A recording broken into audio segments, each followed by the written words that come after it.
할렐루야. 네, 우리 좌우에 계신 분들하고 인사하겠습니다. 너무 잘 오셨습니다.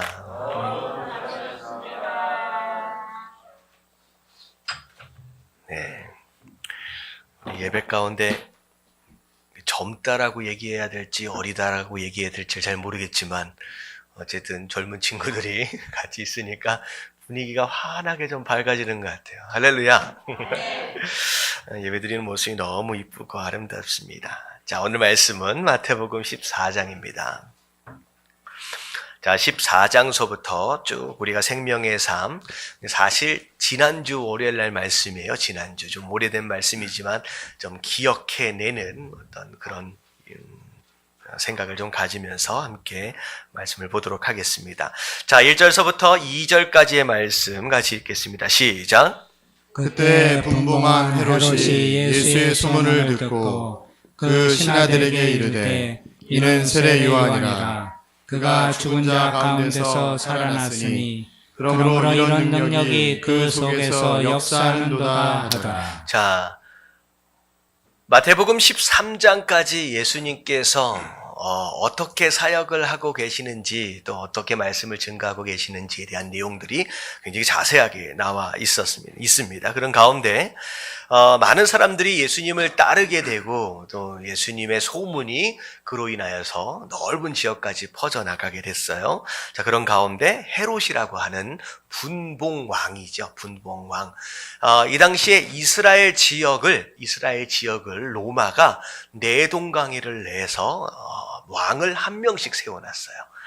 그리고 로마에서 파견되어지는 총독을 따로 주는 것으로 말미암아 이스라엘을 식민지로 다스리고 있는 상황이었습니다. 그래서 특별히 이 헤롯이라고 하는 이 분봉왕은 갈릴리 지역 쪽을 다스리기 위해서 로마가 세운 왕이에요, 왕.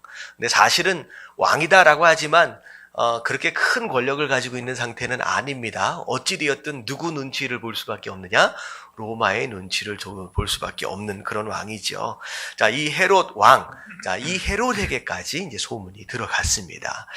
자, 이제 헤롯이 궁금해하는 거예요. 이제 직접 가서 만나볼 수 있는 상황은 아니죠. 궁으로 올 수 있는 예수님이 아니니까.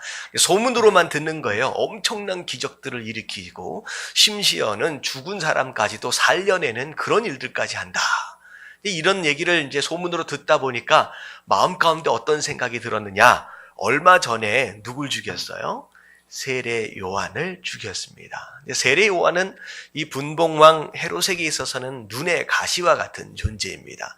사실 굉장히 이제 뒤로는 뭐라 그럴까요? 이제 캥긴다 그러잖아요. 그런 일들이 많이 있지요. 근데 그런 가운데 자기 형제의 아내를 빼앗아서 아내를 삼는 그런 일들까지 저질렀어요. 그때 당시에 많은 사람들은 그게 잘못됐다라고 하는 것을 알았지만 왕이기 때문에 함부로 얘기할 수 없는 상황 가운데 이 세례 요한은 궁에게까지 와가지고 헤롯 당신이 죄를 지었습니다라고 아주 담대하게 이제 잘못된 것들을 짚을 수 있는 그런 사람이었습니다. 근데 눈의 가시와 같은 그런 세례 요한을 자, 어떻게 했느냐? 3절서부터 쭉 나오는 내용이 자, 헤롯이 그의 동생 빌립의 아내 헤로디아의 일로 요한을 잡아 결박하여 옥에 가두었으니 제가 좀 전에 말씀드렸던 그 내용입니다. 동생의 아내를 빼앗았어요. 그 동생의 아내가 헤로디아예요. 그리고 빼앗아서 결혼을 해버렸습니다. 그런데 그 일로 요한이 뭐라고 얘기를 하니까 감옥에다 일단은 가둬두었다는 거죠. 자, 근데 자, 5절에 보니까 헤롯이 요한을 죽이려 하되 무리가 그를 선지자로 여김으로 그를 두려워했다. 죽일 수가 없었어요. 근데 마침 헤롯의 생일날 헤로디아가 낳은 딸이 연속해서 춤을 추게 됩니다. 그래서 너무 이쁘게 춤을 추니까 흥분해서 뭐라고 얘기를 하느냐? 자, 네가 무엇을 달라고 하든지 내가 다 주겠다라고 약속을 한 거죠. 그랬더니만 이 어머니 헤로디아가 누가 자꾸 마음에 걸려요. 저 옥에 갇혀있는 세례 요한이 계속 마음에 걸리는 거예요. 빨리 죽여버렸으면 좋겠는데. 그래서 그 어머니가 이 딸에게 시켜서 뭐라고 얘기했느냐? 요한의 목을 달라고요. 그냥 죽게 됩니다, 거기에서. 그래서 요한이 목을 베어서 머리를 소반 위에 올려진 상태에서 헤롯의 생일 선물이 되어버렸습니다. 그래서 이렇게 죽었다라고 하는 거예요. 그래서 12절에 보니까 다 같이 한번 읽어볼게요. 시작. 요한의 제자들이 와서 시체를 가져다가 장사하고 가서 예수께 아뢰니라. 자, 그래서 이렇게 죽임을 당했는데 이 세례 요한이 환생한 거 아니냐라고 하는 그런 마음이 생긴 거예요. 어찌 보면 세례 요한보다 더 강력한 능력을 가지고 하나님이 하시는 일들을 막 행하고 다니니까 마음 가운데 막 두려움이 있었던 겁니다. 이제 어찌됐든 이 말씀을 통하여 우리가 좀 짚어볼 내용은 우리가 자주 말씀드렸던 것처럼 세례 요한의 인생에 대해서 우리가 좀 짚어볼 필요가 있죠. 인간적인 눈으로 볼 때 세례 요한은 참 어떤 사람이에요? 불쌍한 사람처럼 보여져요. 예수님보다 조금 일찍 사역을 시작했습니다. 그리고 예수님보다 훨씬 전에, 예수님께서 돌아가시기 훨씬 전에 죽음을 맞이했습니다. 어찌 보면 실제로 살아간 삶의 연년으로 본다라고 한다면 불과 30여 년 정도밖에 되지 않았었고, 그리고 사역을 했다라고 한다라고 한다면 불과 1년 정도밖에 되지 않는 굉장히 짧은 삶과 짧은 사역 기간을 가지고 있다라는 거죠. 그리고 사역을 할 때도 어디서 살았어요? 광야에서 약대 옷을 입고 약대 털옷을 입고서 뭘 먹고 살았어요? 석청, 돌에서 나는 꿀을 먹고 살았습니다. 누가 이런 얘기를 하더라고요. 그렇게 먹고 살았으니까 와, 유기농으로 살았다라고. 이건 절대 그런 내용이 아니죠. 어찌 보면 인간적으로 볼 때 굉장히 검소하면서, 사실은 말이 좋아서 검소하죠. 검소한 거죠. 못 입고 못 먹고 살았다라고 말하면 더 정확할 것 같아요. 이제 그런 삶을 살았습니다. 그리고 또 많은 종교 지도자들로 인하여서 여러 가지 핍박도 받기도 했고요. 그리고 더군다나 중요한 건 마지막에 죽을 때 어떻게 죽었어요? 비참하게 죽었어요. 어떻게 살았든 사는 것도 중요하지만 죽을 때 마지막 순간이 어떠했느냐라고 하는 것이 그 인생을 정리하는 것과 같은데 어떻게 죽었느냐? 감옥에서 처참하게 목이 베어져서 심지어 그 머리가 많은 사람들 앞에서 쟁반 위에 올려질 정도로 굉장히 수치스럽고 굉장히 좀 그런 비참한 죽음을 맞이했을 겁니다. 자, 이런 모습들을 볼 때 우리가 세례 요한의 인생에 대해서 참 불쌍하다, 참 실패한 인생인 것 같고 참 지혜롭지 못한 인생인 것 같다라고 평가를 내릴 수 있을 것입니다. 하지만 하나님께서, 그리고 특별히 예수님께서는 세례 요한의 인생을 그렇게 평가하지 않는다는 거예요. 자, 그래서 우리가 이 대목에서 우리가 뭘 알아야 되느냐? 우리가 어떤 인생에 대하여 평가를 하든, 심지어 내 인생에 대하여 목표를 둔다라고 했을 때 세상 사람들이 가지고 있는 그런 눈으로 평가하거나 그런 눈으로 목표를 잡아서는 안 된다라는 거죠. 우리가 누구의 눈을 가져야 되느냐? 하나님의 눈으로 가져야 됩니다. 하나님의 눈으로 이 세례 요한의 삶을 찾아본다라고 한다면 세례 요한만큼 지혜로운 사람이 어디 있겠느냐는 거예요. 이 땅 잠깐 그 1년여를 투자해서 어떤 삶을 살았어요? 어떤 사람이 되었느냐? 하늘의 복을 받는다는 거예요. 굉장히 지혜로운 사람입니다. 그리고 어떻게 보면 인간적으로 볼 때 실패한 인생인 것처럼 보이지만 예수님 뭐라고까지 말씀하시냐? 그는 이 땅 가운데 오게 된 목적을, 그 하나님의 뜻을 완벽하게 했다? 다 이룬 사람이라는 거죠. 뭐가 성공한 인생이냐? 내가 원하는 것을 취하고 내가 바라는 것이 되어지는 삶이 진짜 성공이겠느냐? 아니면 누구의 뜻이 이루어지는 삶이에요? 하나님의 뜻이 이루어지는 삶을 살았다라고 한다면 그게 성공적인 삶이 아니겠느냐라는 거예요. 그래서 우리의 인생에 대하여 우리가 설계를 한다든지 우리가 생각한다라고 했을 때, 그리고 누구의 인생에 대하여 내가 평가한다라고 했을 때 세상적인 눈으로 봐서는 안 된다는 거예요. 하나님의 눈으로 어떤 인생이 성공하는 인생이고 어떤 인생이 지혜로운 인생이고 어떤 인생이 의미가 있는 인생인지 여러분 하나님의 눈으로 볼 수 있는 그것이 바로 우리가 가져야 할 눈이다라는 거예요. 여러분 그렇게 살아갈 수 있는 저와 여러분들 되시길 주님의 이름으로 축원합니다. 그래서 우리의 자녀들이 그런 꿈을 꿨으면 좋겠다는 거예요. 이왕이면 공부 잘해서 어느 대학 가면 좋아요? 소위 말하는 스카이라고 하는 그런 명문 대학에 가서, 그리고 또 소위 말하는 대기업이라고 하는 뭐 삼성이나 현대나 대우나 이런 좋은 직장, 공무원이 되든 뭐 하든 의사가 되든 판사가 되든 그런 그런 직업을 갖는 것, 그것만이 성공이겠느냐라는 거예요. 그런 것을 꾸기보다는 과연 내 인생을 허락하신 하나님의 뜻이 무엇이겠느냐라고 하는 것을 어렸을 때부터 깊이 생각하게 만들고, 내게 주신 재능이 무엇이고 내게 주신 은사가 무엇이고 내가 가장 기뻐하는 것이 무엇인지를 찾아서 그것으로 말미암아 하나님 앞에 아름답게 쓰임받을 수 있다라고 한다면, 어떤 모습으로든 어떤 장소에 있다라고 한다라고 할지라도 하나님께서 보실 때는 그 인생이 의미 있는 인생이고 그것이 성공하는 인생이다라는 거예요. 여러분 자녀들에게, 그리고 여러분들 스스로에게 여러분 이런 마음과 이런 생각을 가질 수 있도록 가르치고 그렇게 가질 수 있는 저와 여러분들 되시길 주님의 이름으로 축원합니다. 자, 그래서 겉으로 볼 때는 참 안타깝게 죽은 것 같아요. 근데 사실 어떻게 죽느냐라고 하는 것보다 무엇을 위해 죽느냐라고 하는 것이 굉장히 중요하다라고 하는 거 여러분 깨달아지시길 주님의 이름으로 축원합니다. 예. 자, 뒤로 넘어가서 13절과 14절 말씀 같이 한번 읽어볼게요. 다 같이 시작. 예수께서 들으시고 배를 타고 떠나사 따로 빈 들에 가시니 무리가 듣고 여러 고을로부터 걸어서 따라간지라.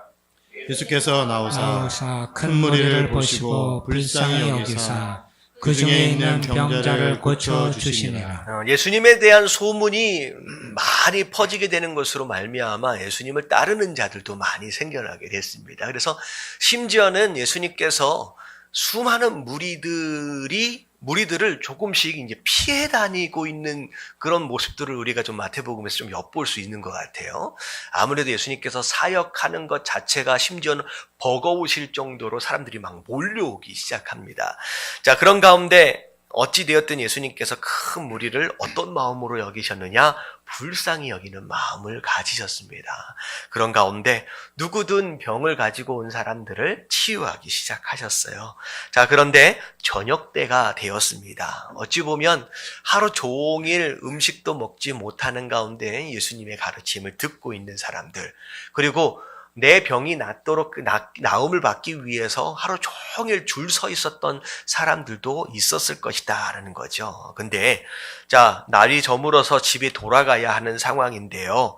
자, 예수님께서는 그들을 배가 고픈 상태로 보내고 싶지 않으셨던 거예요. 그래서 제자들에게 먹을 것이 있으면 좀 가지고 와라 라고 이제 명령을 합니다. 그게 이제 15절인데, 자, 예수께서 이르시되 16절에 보니까 잠깐만요. 여기 밑에 보니까 15절 뒤에 보니까, 자, 무리를 보내어 마을에 들어가 먹을 것을 사 먹게 하소서라고 제자들이 이제 이야기를 하는 거예요.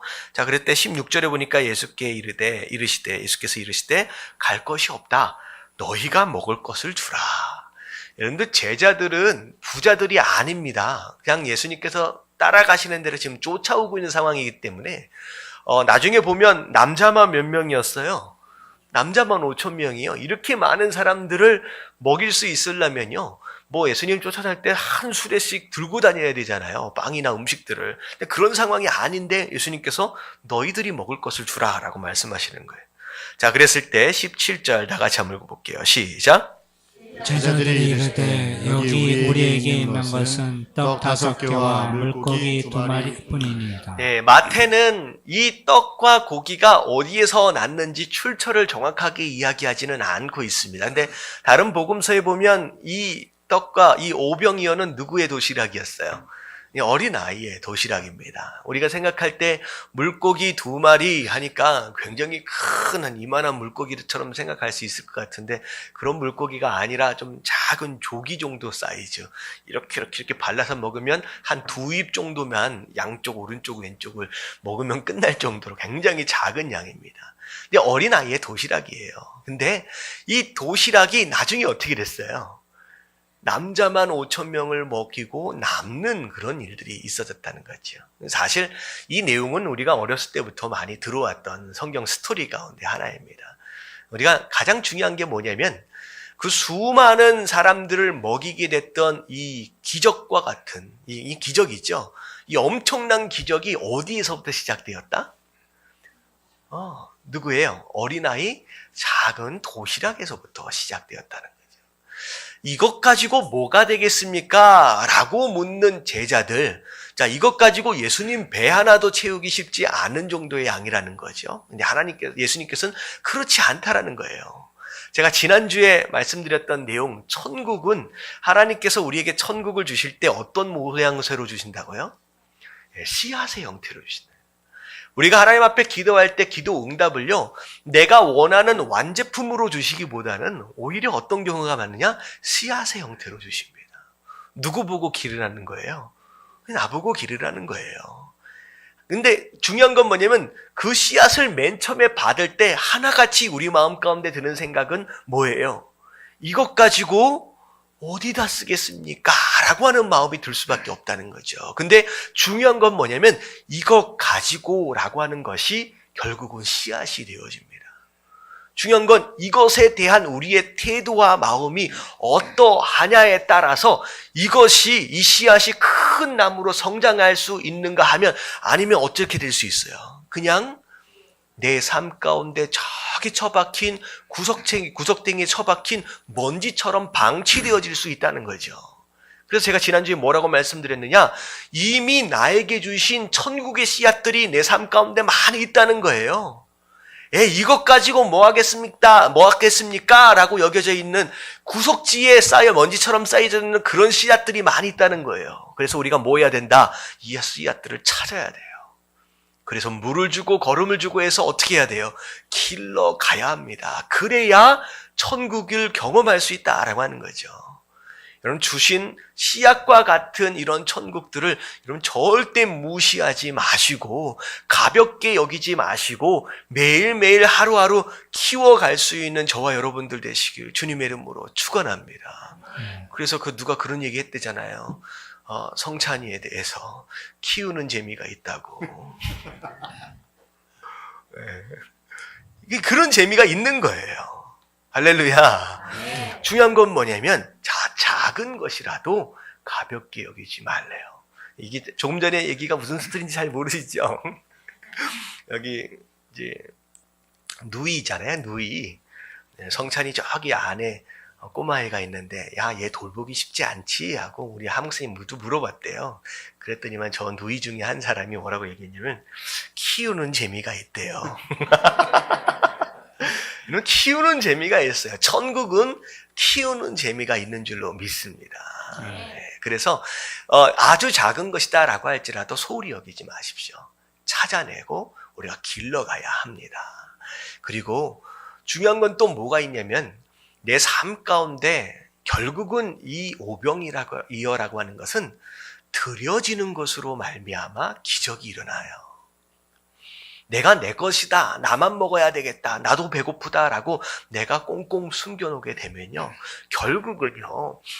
사실은 숨어서 먹으면 누구는 그런 얘기를 하더라고요. 숨어서 먹을 때 맛있다고. 근데 그렇지 않습니다. 체한다는 거예요. 오히려 나눠야 된다는 거죠. 우리가 마음 가운데 그런 생각이 있어요. 하나님, 제가 나중에 시간이 많이 있으면 그때 더 열심히 예배하고요. 그때 더 열심히 섬기고요. 그때 더 열심히 선교할게요.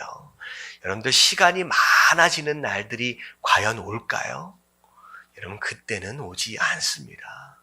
인생은요. 나이를 먹어가면 먹어갈수록 점점점 바빠지게 돼 있어요. 왜냐하면 시간은 20대 때는요. 시간이 무슨 속도로 가요? 20km로 간대요. 30대가 되면요. 30km로 간대요. 여러분 50대, 60대 계신 분들은 느낄 거예요. 지금 시간이 벌써 금요일이네. 여러분 50km로 달립니다. 나이를 먹어가면 먹어갈수록 시간이 어찌 그리 빨리 가는지 절대 한가하는 일들이 없다는 거예요. 한가해지는 시점이 없습니다. 결국 중요한 건 뭐냐면 하나님 나중에 제가 시간이 많으면 하나님 제가 나중에 재물이 많아지면 더 넉넉해지면 그런 날은 오지 않아요. 하나님 뭐라고 말씀하시냐? 지금 네 손에 들려있는 도시락이 있느냐 없느냐는 거예요. 여러분 그것으로 하나님 앞에 드려질 수 있을 때 다움이라는 건 없잖아요. 그때 내게 주어진 이 도시락을 드릴 수 있을 때 그게 진짜 헌신이다라고 하는 거예요. 여러분 드릴 수 있고 헌신할 수 있는 저와 여러분들 되시길 주님의 이름으로 축원합니다. 그 염려하지 마세요. 때리지 않아요. 제가 얘기해놨어요. 때리지 말라고 말 안 들어도. 자, 그리고 또 중요한 건 뭐냐면, 자, 드렸더니 예수님 뭐라고 말씀하시냐? 야, 이것 가지고 라고 말씀하시지 않아요. 자, 19절 중간에 보면 하늘을 우러러 뭐 하셨다? 축사하셨다. 자, 영어로 보면 he gave 뭐라고 했어요? thanks라고 나왔어요. 감사했다라는 거예요. 이것 가지고 라고 하는 것이 아니라 그 어떤 것들이 내게 주어져 있다라고 할지라도 그것에 대해서 뭐하라? 감사해야 됩니다. 여러분 감사가 기적을 만든다라고 하는 거죠. 그래서 가정이 어떻게 하면 행복해질 수 있을까? 교회가 어떻게 하면 행복해질 수 있을까? 서로가 서로에게 뭐 하면 돼요? 감사하면 됩니다. 그러면 행복해지고 그게 천국이 된다라는 거죠. 자, 그리고 나서 제자들에게 떡을 떼어줘요. 나누어주라. 자, 여러분들 이 시점에서 과연 어느 순간 기적이 딱 일어났을까요? 상상을 한번 해보세요. 딱 떼어주는 순간 기적이 일어나지 않았겠느냐라는 생각을 해보는 거예요. 영화를 한 편 보는 것처럼 생각을 해보자는 거예요. 예수님께서 제자들에게 나눠줘라 라고 이렇게 딱 나눠주실 때 딱 떼어서 이 사람한테 줬더니 내 손에 어떻게 돼 있어요? 그대로 있는 거예요. 뭐 어떻게 일어날지는 모르겠지만 결국은 떼는 순간이에요. 결국은 나누는 순간이 결국은 기적이 되어진다라는 거죠. 그래서 작은 옛날에 그런 표현들이 있잖아요. 콩 한 쪽이라도 나눠 먹는다고. 여러분들 결국은 나눔이 있는 그곳에 하나님의 기적과 역사심이 있다라고 하는 아주 일반적인 내용일 수 있을 것 같아요. 그래서 누군 그런 얘기를 하더라고요. 기쁨은 나누면 뭐가 돼요? 네, 배가 되고요. 슬픔은 나누면 뭐가 돼요? 반이 된다는 얘기 있잖아요. 근데 오늘은 요즘에는 그게 바뀌었대요. 기쁨은 나누면 뭐가 되냐면요. 뭐가 된다 그랬죠? 내가 잊어버렸지? 기쁨을 나누면 시기가 되고요. 슬픔은 나누면 약점이 된대요. 무슨 뜻인지 아시겠어요? 오늘날 이런 세상을 우리가 살고 있어요. 좋은 일이 있었어요. 그래서 함께 나눴더니 함께 좋아해요? 아니에요. 시기하는 세상이에요. 슬픔은 나눴어요. 근데 오히려 이 슬픔으로 인하여 그것이 나에게 나중에 약점이 된대요. 여러분 이게 오늘날 세상살이입니다. 하지만 하나님의 백성은 그런 세상을 사는 사람들이 아니어야 된다는 거예요. 여러분 나눌 수 있는 저와 여러분들 되시길 주님의 이름으로 축원합니다. 자, 배불르게 넘었어요. 그리고 배불르게 먹고 자 남은 조각을 다 모았더니 몇 광줄이? 12광줄이. 왜 하필 12광줄이었을까? 12 제자들이 광줄이 하나씩 들고 돌아다녔으니까 12광줄이가 모였겠지요. 이거 다 누구 거예요? 이 가운데 처음 도시락을 내놨던 그 아이 하나가 하나는 내 겁니다 라고 했을 때 누구도 반문할 수 없을 것이다라는 거죠. 결국은 내가 하나님 앞에 헌신했던 이 작은 것으로 말미암아 함께 기쁨을 누렸을 뿐만 아니라 돌아갈 땐 도시락 하나가 아니에요. 한 강주리를 이고 돌아갔을 것이라는 거예요. 자, 아이 혼자 왔어요. 부모가 옆에 있었다는 얘기가 없잖아요. 결국은 돌아가서 이 아이가 그 부모에게 무슨 얘기를 했는지 한번 생각해 보세요. 오늘 내가 하나님 말씀을 들었는데, 그리고 오늘 내가 도시락을 어떻게 했는데, 이런 그 가정이 그날 밤에 어떤 잔치가 벌어졌을까라고 하는 것을 생각한다라고 한다면, 여러분 진정한 천국은 바로 이런 장소에서 있다라고 하는 거. 여러분 그 천국을 우리의 가정 안에서 누릴 수 있는 저와 여러분들 되시길 주님의 이름으로 축원합니다. 자, 넘어갑니다. 22절과 23절 같이 한번 읽어봅니다. 시작. 예수께서 즉시 제자들을 재촉하사 자기가 무리를 보내는 동안에 배를 타고 앞서 건너편으로 가게 하시고 무리를 보내신 후에 기도하러 따로 산에 올라가시니라. 저물매 거기 혼자 계시더니. 자, 22절, 사실 이 장면 가운데서는 특별하게 자세하게 설명하고 있지는 않지만, 오병이어의 기적이 일어나고 난 뒤에 무리들 가운데서는 이런 이야기들이 돌기 시작합니다. 자, 예수님이 우리의 왕이 되어지신다라고 한다면, 자, 우리가 굶어 죽을 일이 없을 것이라는 거죠. 이 당시 주로 갈릴리 지역에서 활동하셨던 예수님의 상황을 본다라고 한다면 이 오병이어의 기적을 경험한 사람들은 부자들이 아니었어요. 가난한 사람들입니다. 그리고 예수님의 말씀을 들으러 왔다라고 했을 때 자기 도시락 하나도 챙겨올 수 없을 정도의 가난한 사람들이에요. 근데 배불리 먹는, 여러분들 사실 어르신들 같은 경우에는 옛날에 배불리 먹는다라고 하는 것에 대하여 잘 경험하지 못한 분들이 상당히 있었습니다. 근데 이들에게 있어서 배부름이다라고 하는 것은 굉장히 특별한 상황이에요. 거의 인생 가운데 처음 경험해 본 상황일 수 있다는 거죠. 자, 그 배부름 가운데 무슨 생각을 하게 되느냐? 예수님의 말씀과 예수님의 능력이 아니라 예수님이 누구냐라고 하는 것이 아니라 그냥 이분이 우리의 그냥 왕이 되어질 수 있다라고 한다면, 요만한 도시락 가지고 이 많은 사람이 먹었다라고 한다면 우리는 더 이상 굶주릴 필요가 없다는 거예요. 그래서 강제로, 자, 예수님의 의도와 뜻과는 상관이 없이 예수님을 끌어다가 뭘로 세우려고 했다? 왕으로 세우려고 했다라는 거죠. 그게 이들 마음 가운데 들어오게 되고 이것으로 웅성웅성하게 되어 있었습니다. 그런 가운데 제자들 또한 마음이 술렁거리는 거예요. 여러분들, 예수님이 제자가 되어진다라고 한다면, 여러분, 베드로는 뭐가 될까? 아니, 예수님이 제자가 아니라 예수님이 왕이 되어진다라고 한다면 베드로는 뭐가 되어져요? 예, 영의정이 되겠죠. 그리고 요한하고 야고보는 좌의정, 우의정 막 다 차지할 거 아니에요. 이 제자들 마음 가운데서 그런 마음이 막 들어오는 거예요. 자, 그랬을 때 예수님께서 제자들을 어떻게 하셨다?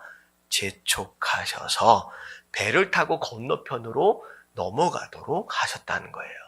그리고 나서 무리들을 보내십니다. 저는 이 22절의 말씀 가운데 제가 가장 주목하게 되는 단어가 있다라고 한다면 어떤 단어냐? 재촉이라고 하는 단어예요. 무리들은 자연스럽게 예수님께서 보내셔요. 근데 제자들에게만큼은 뭐 하셨다고요? 재촉하십니다. 여러분, 하나님께서 우리의 인생을 재촉하시는 경우가 있어요. 어떤 뜻을 향하여서, 어떤 일들을 향하여서. 근데 중요한 건 뭐냐면 아무나 재촉하시지 않아요. 여러분, 그냥 수많은 무리들 가운데 하나다라고 한다면 그냥 보내십니다. 자연스럽게 네 마음대로 해라고요. 여러분, 제자들만 무엇을 받는 거예요? 재촉을 받습니다. 더 예배 드려야 돼. 더 열심히 기도해야 돼. 더 열심히 찬양해야 돼. 더 열심히 봉사해야 돼. 라고 누군가가 하나님의 뜻 가운데서 재촉을 여러분들 인생 가운데 하고 계신다라고 한다면 여러분, 부담스럽게 여기지 마십시오. 내가 누구다라고 하는 증거예요. 제자구나. 이러면 은혜입니다. 아무나 재촉하지 않아요.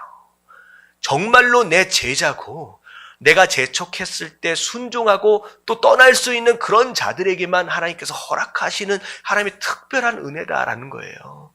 많은 성도들이 이 재촉을 싫어해요. 부담스럽게 생각해요. 그래서 어떻게 신앙생활을 해요? 편하게 해요. 어때요? 주일날만 도장 한번 탁 찍고 가요. 예배도 10분 정도 적당히 늦게 와야 돼. 그리고 축도가 끝나기 전에 싹 사라져버리는 거야.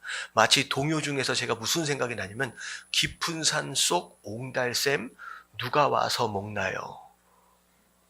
누가 와서 먹어요? 새벽에 토끼가 눈 비비고 일어나 어떻게 한다고요? 물만 먹고 왔다가 뭐 하죠? 물만 먹고 가지요. 꼭 이런 신앙생활을 해요. 싹 와가지고 물만 찔끔찔끔 먹고 싹 사라져버리는 그런 신앙생활. 더 이상 재촉받기 싫어하고 방해받기 싫어하는, 여러분, 그거는 제자 되어짐의 모습이 아니다라고 하는 거예요. 여러분, 제자는 재촉을 받는 것이 마땅한 거예요. 당연하다라고 하는 거예요. 여러분 제자 되어지시길 주님의 이름으로 축원합니다. 23절에 보니까 자 무리를 보내신 후에 예수님 뭐하러 가셨어요? 기도하러 가십니다. 자, 예수님께서 하나님이심에도 불구하고 이 땅을 살아가시면서 끊임없이 뭐 하는 것을 놓치지 않으셨느냐?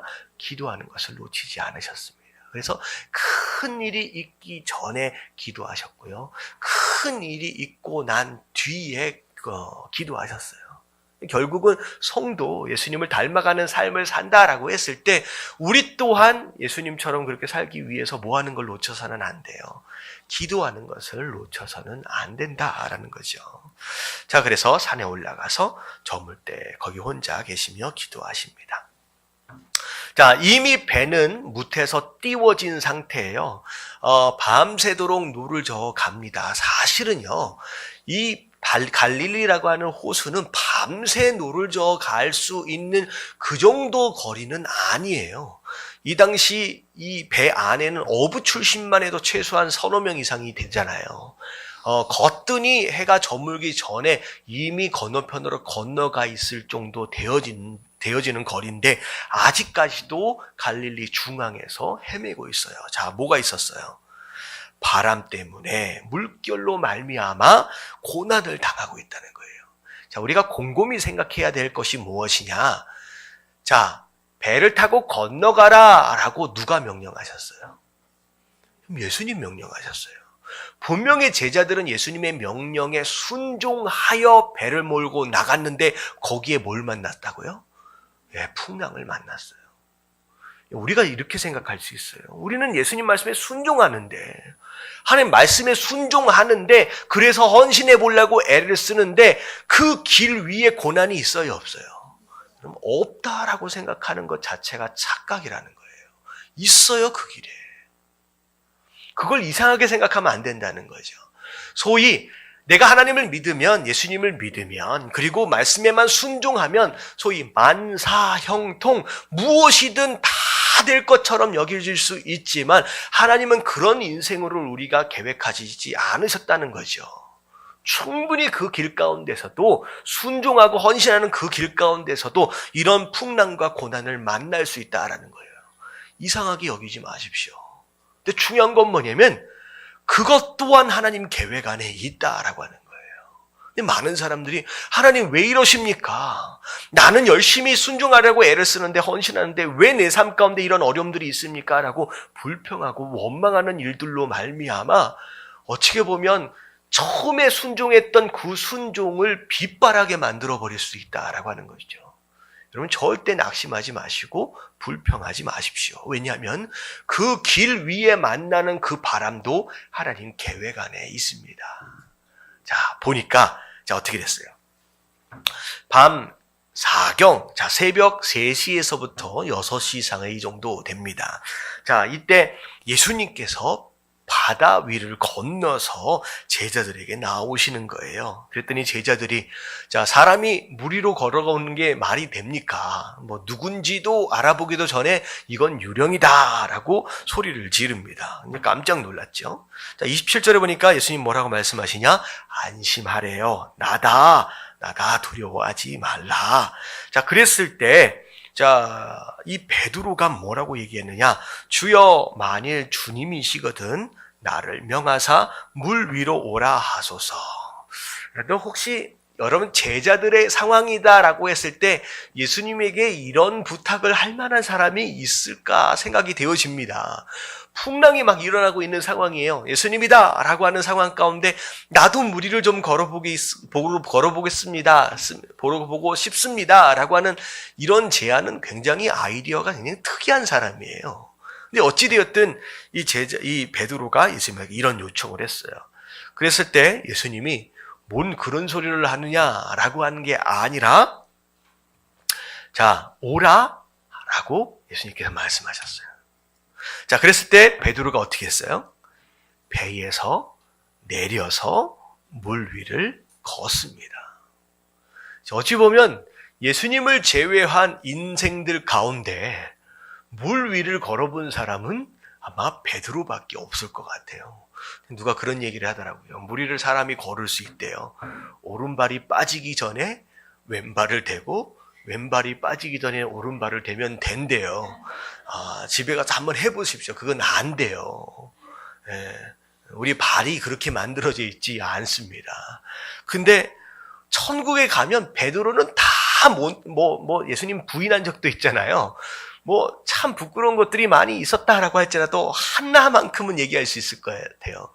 너 무리를 걸어봤어? 라고 얘기했을 때 베드로 앞에서 명함을 내밀 수 있는 사람은 없을 것 같아요. 근데 이런 기적이 어떻게 일어났느냐라고 하는 거. 이런 기적이 처음에 뭐가 있었어요? 예수님께 구했어요. 나로 하여금 걷게 해 주시옵소서. 그랬더니 예수님께서 뭐 하셨어요? 응답하셨어요.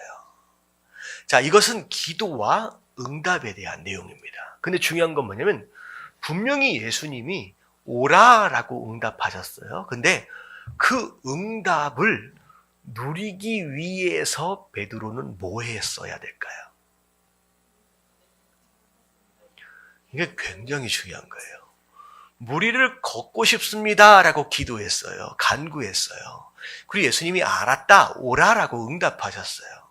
근데 그 응답이 이미 있음에도 불구하고 누군가는 그 응답을 누리는 사람이 있고 누군가는 그 응답을 누리지 못하는 사람이 있습니다. 베드로는 누렸어요, 안 누렸어요? 누렸어요. 베드로가 뭐 했기 때문에 누렸을까요? 자, 그 순종을 뭐라고 구체적으로 얘기할 수 있느냐? 배에서 내리는 순종을 했습니다. 여러분, 배에서 내려야 돼요. 이 물 위에서, 이 상황에서 유일하게 물 위에서 생존할 수 있는 유일한 방법은 어디 위에 있는 거예요? 배 위에 있는 수밖에 없어요. 인생으로서 생존할 수 있는 유일한 의지예요. 근데 중요한 건 뭐냐면 하나님이 응답하실 때 어딜 떠나라? 배를 떠나라고 말씀하신다. 내가 아닌 다른 거 의지하고 있는 그것을 하나님께서 뭐라고 말씀하시냐? 버려라라고 말씀하시는 거예요. 그 배를 버려라라고 말씀하시는 거예요. 그럴 때 그 배를 떠나 그 배를 버리고 물 위로 내려오는 순간 그때 물 위를 걷는 일들을 경험하게 된다는 거죠. 중요한 건 뭐냐면 많은 사람들이 뭘 버리지 못해요? 배를 버리지 못해요. 배를 떠나질 못해요. 그래서 이미 응답이 있었음에도 불구하고 그 응답을 누린다 못 누린다? 못 누리는 인생이 훨씬 더 많습니다. 여러분, 하나님께서 주신 천국도 씨앗의 형태로 주시지만 여러분, 기도의 응답도 어떤 형태로 주시느냐? 씨앗과 같이 마치 우리의 순종을 반드시 동반해야만 누릴 수 있는 상황으로 우리에게 응답하실 수 있다라고 하는 거죠. 그래서 우리가 기도하다 보면요, 하나님, 누가 그런 기도했대요. 하나님, 우리 가정이 행복해졌으면 좋겠습니다. 계속 그런 기도를 했대요. 그랬더니만 하나님 응답을 하시지 않는 거예요. 그런데 한참 집에 가서 저녁밥을 막 먹고 있는데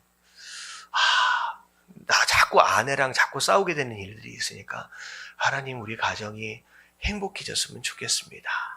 여러분, 그 행복이라는 것을 완성품처럼 우리 가정 가운데 툭 던져지는 행복이라는 건 없어요. 하나님께서 어떻게 응답하셨을 것 같아요? 아시는 분은 우리 김태전 집사님 아시는 것 같은데 모르시는 것처럼, 전혀 모르시는 거죠. 하나님, 우리 가정이 행복해졌으면 좋겠습니다. 하나님, 행복을 주세요 라고 밥 먹으면서 기도했는데 하나님께서 응답으로 무슨 음성을 주셨는지 아세요? 밥 먹고 네가 설거지해. 별로 재미없나 봐요. 오늘 유머 감각이 이렇게 잘 안 되네. 안 먹히는 거예요. 좀 도와주세요, 두 분이. 크게 웃어주셔야 돼요. 무슨 얘기인지 아시겠죠? 여러분, 행복이라는 것은 보따리 장수처럼 툭 던져지는 게 아니에요. 응답은 그렇게 옵니다. 네가 설거지 한번 해라는 거예요. 그것으로 말미암아 행복이라는 것이 씨앗처럼 자라게 되는 거예요. 근데 많은 사람들이 그 행복을 못 누려. 왜? 하나님께서 주신 그 음성에 순종하지 않아요. 그러니까 못 누린다는 거예요. 여러분, 기도 응답은 반드시 순종을 동반하게 돼 있습니다. 여러분들이 움직이지 않으면 응답은 절대 누릴 수 없다라고 하는 거. 여러분, 매일매일 순종함으로 응답을 누리시는 저와 여러분들 되시길 주님의 이름으로 축원합니다. 사실 이 말씀은 제가 주일날 설교로만 해도 한 3주 정도 할 말씀이에요. 이 대목 자체가.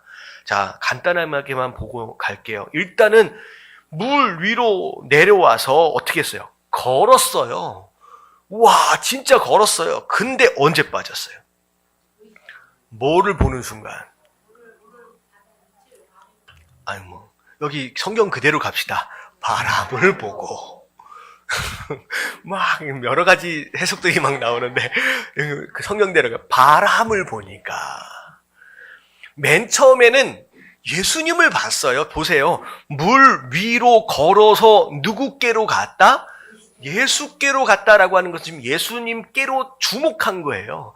예수님께 주목할 때는 빠지지 않았어요. 근데 내 시선 자체가 어디를 보는 순간? 바람을 보는 순간. 근데 중요한 건 뭐냐면 여러분, 바람이 보여요, 안 보여요? 보이지 않는 바람을 본다는 거, 이건 허상입니다. 없어요. 아무것도 아닌 거예요. 아무것도 실체가 아니에요. 근데 우리 성도들이 어디에서 넘어지냐면 실체가 아니에요. 바람은 실체가 아닙니다. 그냥 우리로 하여금 무섭게 만드는, 두려움을 주는 허상일 뿐이에요. 근데 그것에 속아서 그것에 주목하는 순간 빠지게 된다라고 하는 거예요. 여러분, 신앙은요, 누구에게 집중하는 거예요? 예수 그리스도에게 집중하는 거예요. 자꾸 허상, 실체가 아닌 것들에 주목하게 되는 순간, 그 순간 마음 가운데 잠깐 있었던 그 믿음이 싹 빠져나가는 거예요. 믿음이 빠져나가니까 뭐가 들어오요? 무서움, 두려움이 훅 들어오는 거예요. 그러면서 어떻게 해요? 소리질러 이르되 주여 나를 구원하소서. 어찌되었든 이것만큼은 잘한 것 같아요. 어떻게든 헤엄치려고. 여러분, 그 어부는 수영을 잘합니다.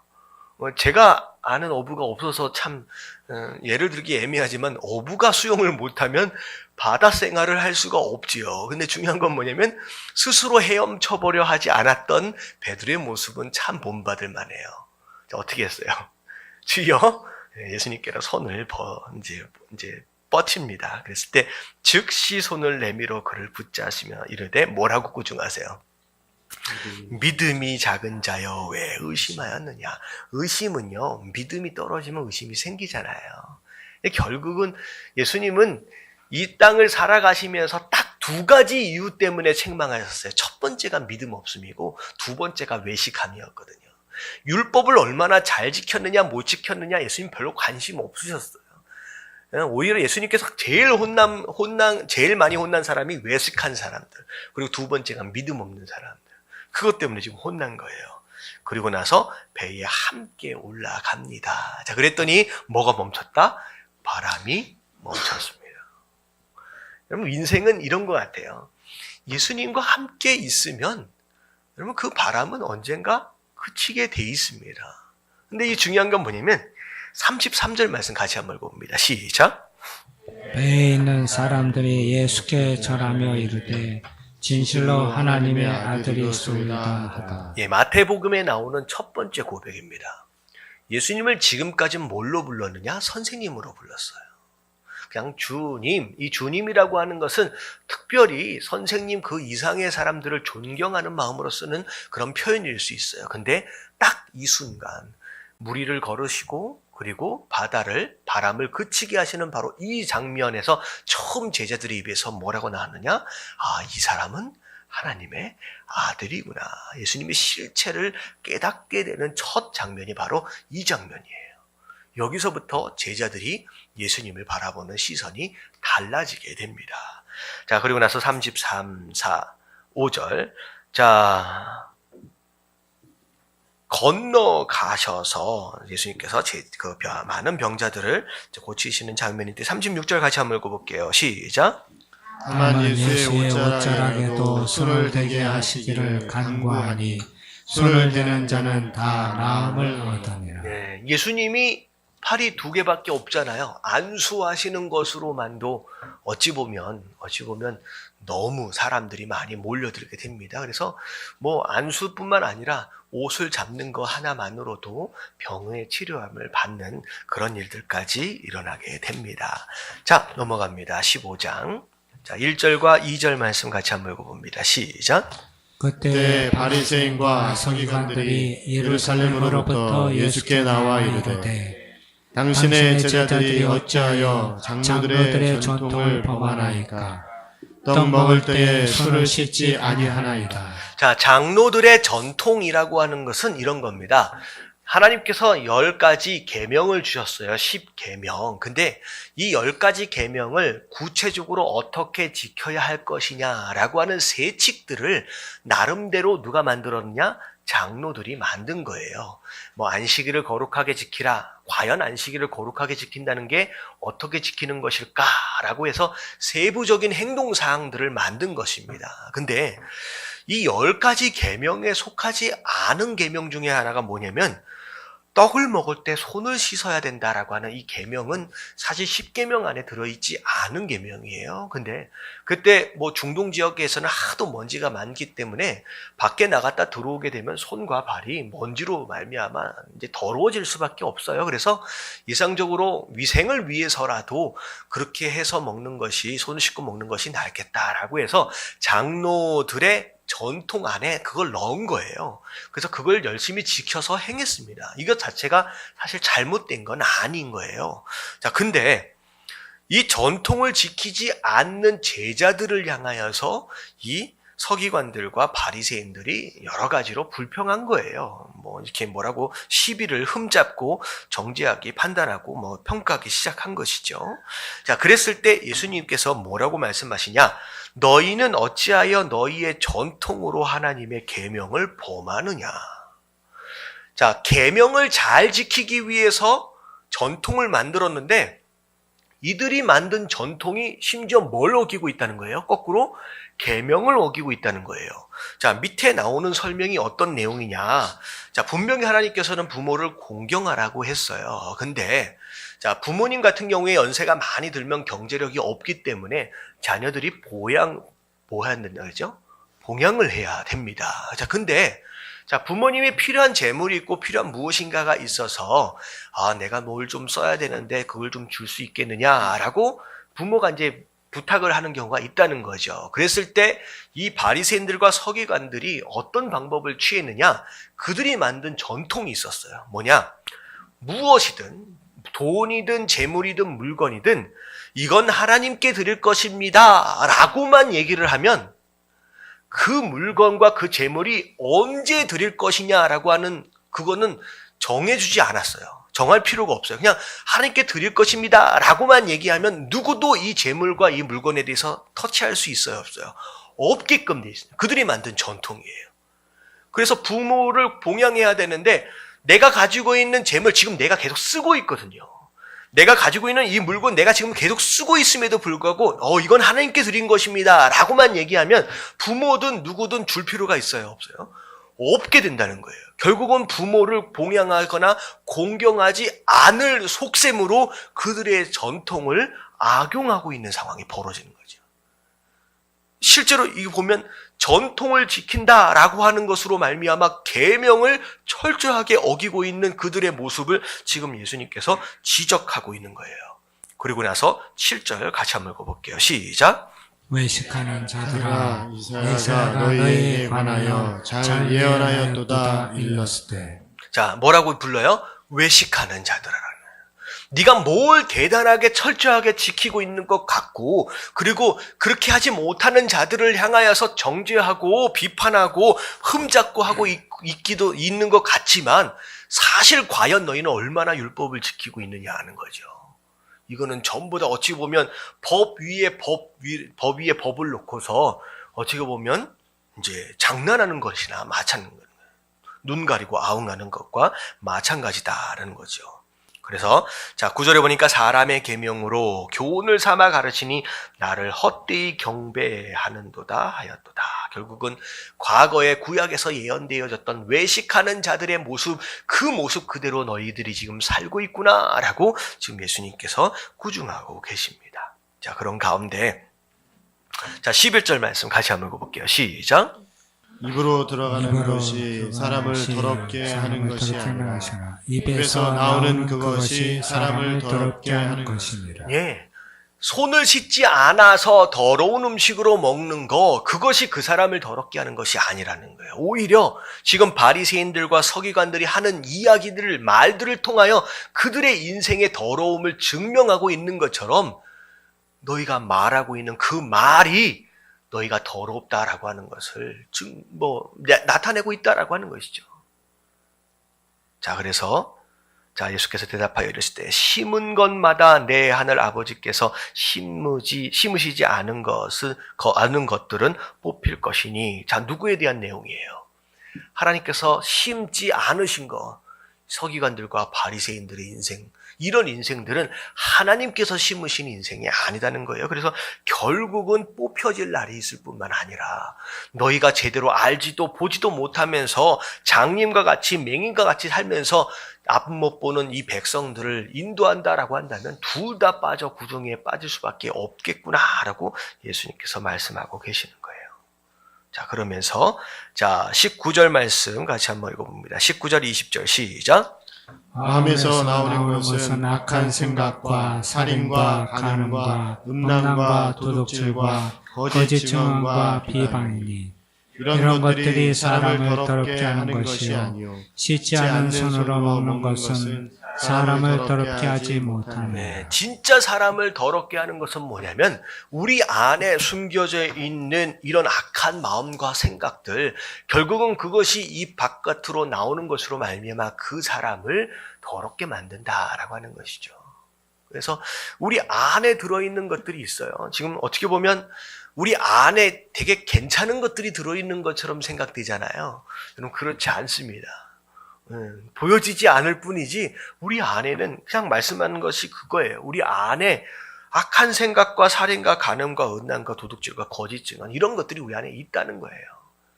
이런 것들을 우리가 빼어내야 돼요. 근데 중요한 건 뭐냐면 보세요. 우리 안에 들어있는 이것들을 빼어낼 수 있는 가장 좋은 방법은 딱 하나밖에 없어요. 어떤 방법일까요? 여러 가지로 또 설명을 할 수가 있는데 이 안에 있는 더러운 물이 안에 있다고 생각을 해보세요.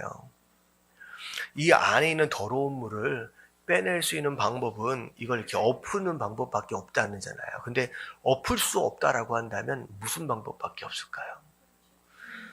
이 안에 깨끗한 물을 계속 채울 수밖에 없어요.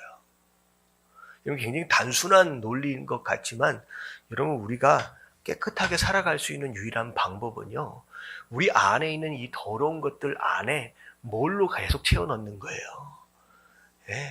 깨끗한 하나님의 것들로 채워 넣는 거예요. 저는 예배의 순간이 바로 그런 시간이라고 생각을 합니다. 어쩔 수 없이 더러운 것밖에 없어요. 근데 이 안에 말씀을 계속 넣는 거예요.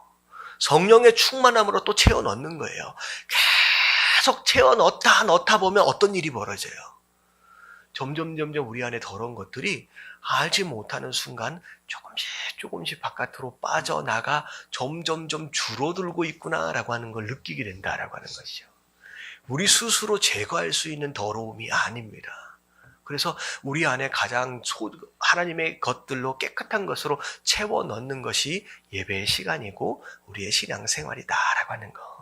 여러분, 좋은 것들로 담아 가실 수 있는 저와 여러분들 되시길 주님의 이름으로 축원합니다. 자, 21절과 22절 같이 한번 읽어볼게요. 시작.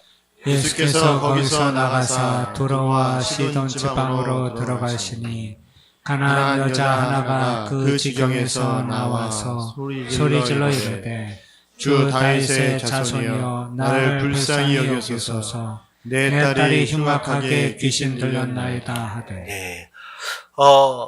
두로와 시돈이라고 하는 것은 이방 사람들이 많이 있는 지역입니다. 자, 특별히 이 지역은 예수님께서 자주 왕래를 하시면서 사역을 하셨던 어떤 그런 곳입니다. 그리고 예수님께서는 유대인들만, 이스라엘 사람들만 고치셨던 것이 아니라 로마 사람이었던 그 백부장도 고치셨고 많은 이방인들을 많이 고치셨어요. 근데 오늘 등장하게 되는 22절에 나오는 이 가나안 여인, 자, 이 여자도 이방 여자예요. 근데 이방 여자인데 이 여인의 아들, 귀신 들린 이 아들을 치유하는 것에 있어서는 좀 특이하게, 딸이죠, 딸에게 있어서는 좀 특이하게 반응하는 모습을 보입니다.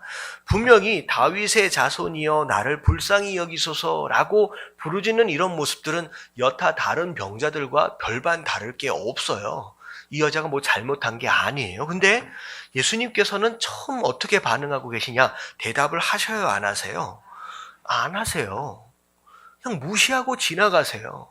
왜 그러셨을까? 우리가 이해할 수 없는 대목입니다. 왜 이 여자에게만큼은 왜 이렇게 쌀쌀맞게 대우하셨을까? 근데 이 제자들의 대답이 더 황당해요. 자, 뭐라고 얘기하면 제자들이 와서 청하여 말하되 이 여자가 우리 뒤에서 소리를 지르오니 그를 어떻게 하라고요?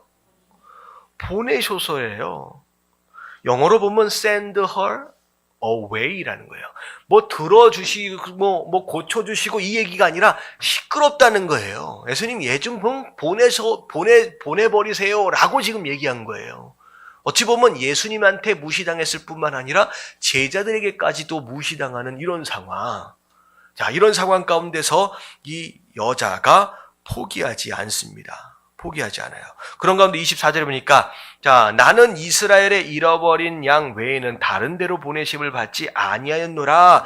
이 얘기는 뭐냐면 내가 너를 고쳐야 할 필요가 있다는 거예요, 없다는 거예요? 없다는 거예요. 나는 너를 고치기 위해서, 나는 너를 불쌍히 여기기 위해서 이 땅에 온 것이 아니다. 나랑 상관이 없다라고까지 이야기를 합니다. 자, 그랬을 때 25절 여자가 끝까지 포기하지 않아요. 주여 저를 도우소서. 그랬을 때 이 정도만 됐으면 예수님께서 들어주실 수 있을 만한데 다시 예수님께서 뭐라고 말씀하시냐?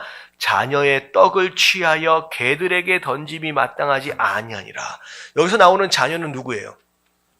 이스라엘 백성, 유대인들이에요. 근데 여기서 등장하는 개는 누구예요? 이방인이. 이 여자를 보고 뭐라고 부른 거예요?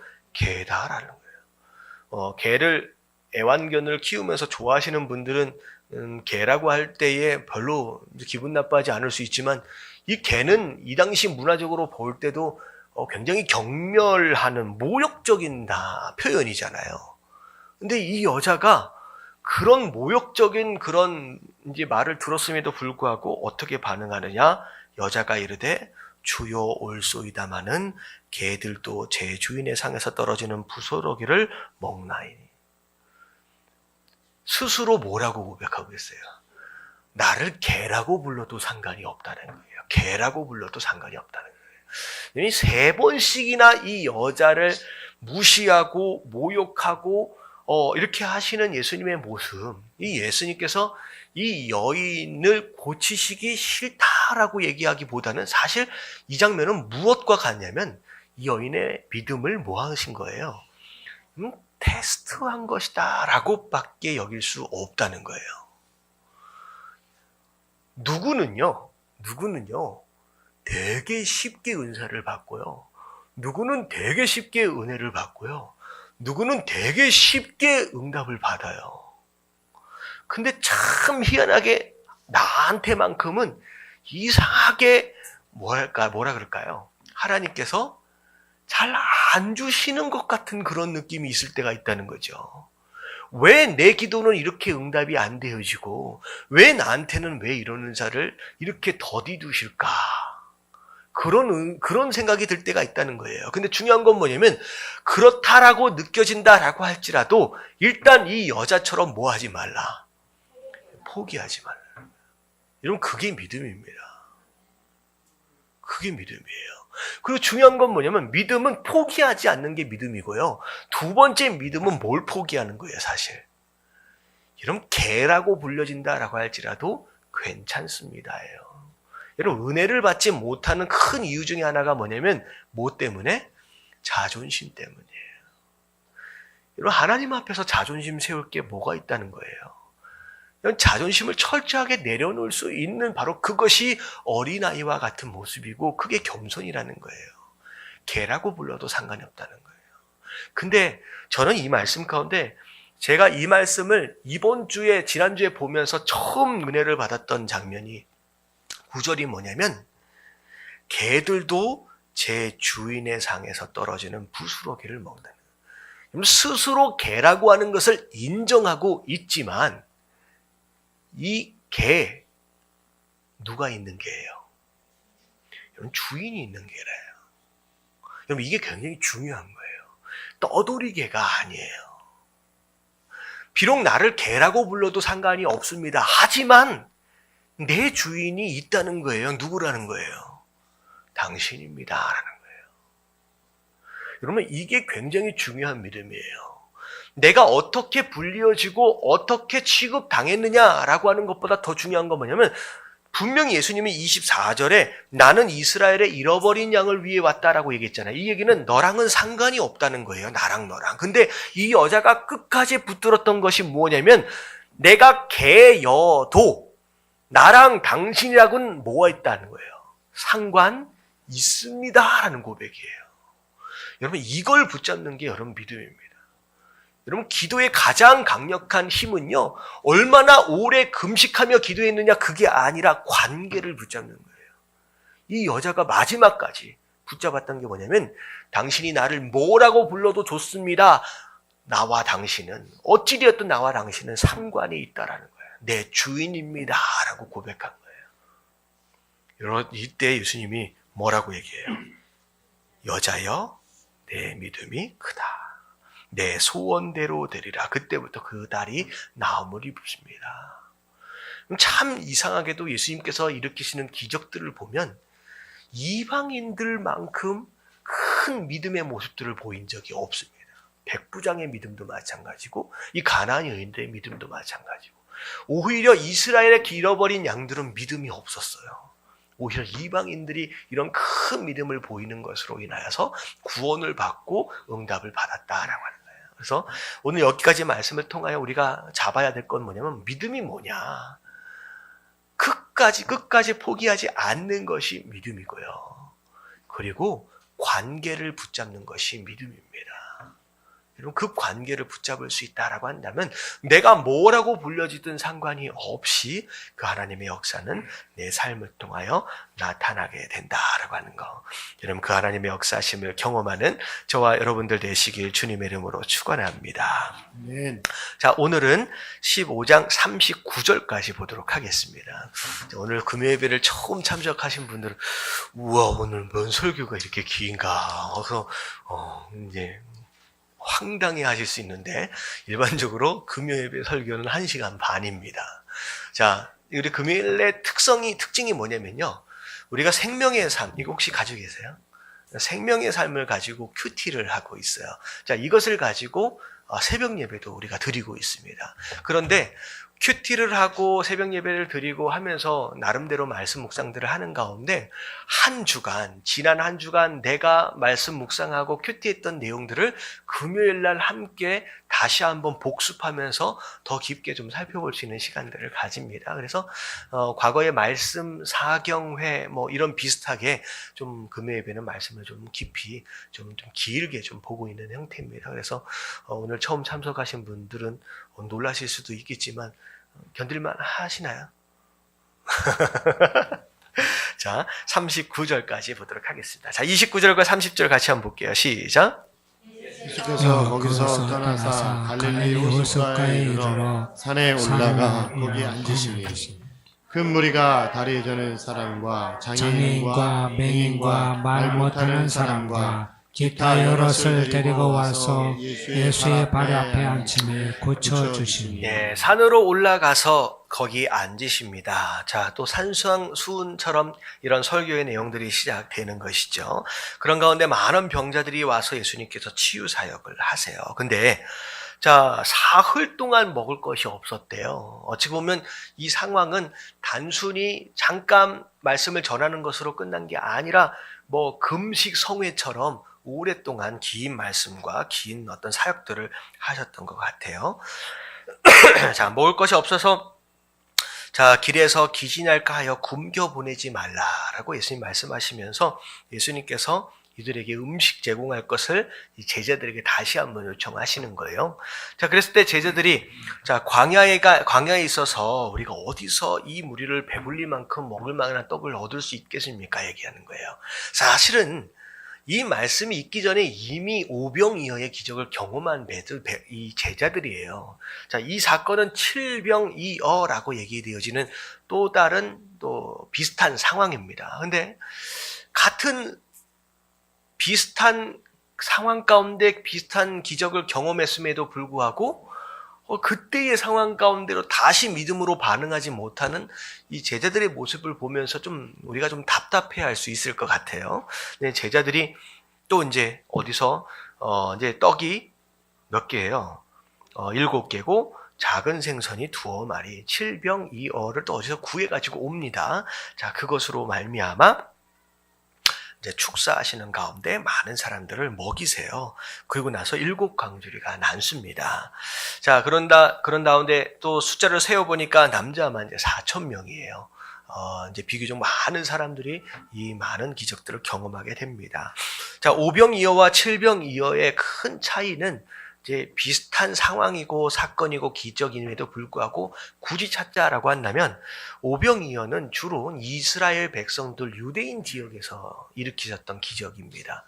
하지만 이 칠병이어는 이제 이방인들 지역, 이제 이 많이 참여한 상황 가운데 이제 일어났던 기적이에요. 어찌 보면 자, 앞에서 마치 이방인과 이스라엘 사람들과를 차별하는 것과 같은 그런 예수님의 언행이 있었잖아요. 근데 사실은 예수님의 속마음이 그거 아니라는 거예요. 예수님은 이방인이든 또 이스라엘 백성들이든 상관이 없이 동일하게 사랑하시고 동일하게 은혜를 베푸시는 분이다라고 하는 거, 바로 그런 내용일 겁니다. 결국은 오병이어의 상황이든 또 칠병이어의 상황이든 결국은 예수님과 함께 있던 자들은 이 채우심을 경험하게 되었다라고 하는 것이 이 말씀의 가장 중요한 핵심일 겁니다. 그래서 자, 여기까지만 말씀을 좀 보면서 자, 우리가 예수님께서 여러 기적들과 이적들을 쭉 행하셨는데 어떤 사람들이 그 은혜를 입었느냐라고 하는 것들을 우리가 좀 깊게 좀 생각하실 수 있는 기회가 되면 좋을 것 같아요. 그래서 앞에 말씀서부터 보면 뭐가 성공하는 인생이냐라고 하는 것에 대한 기준을 우리가 하나님의 눈으로 다시 한번 세워볼 필요가 있다라고 하는 거, 그리고 오병이어의 기적, 작은 헌신, 씨앗의 형태로 허락하신 그 천국, 그 응답 우리가 길러가야 한다라고 하는 그런 내용들. 자, 그리고 예수님께서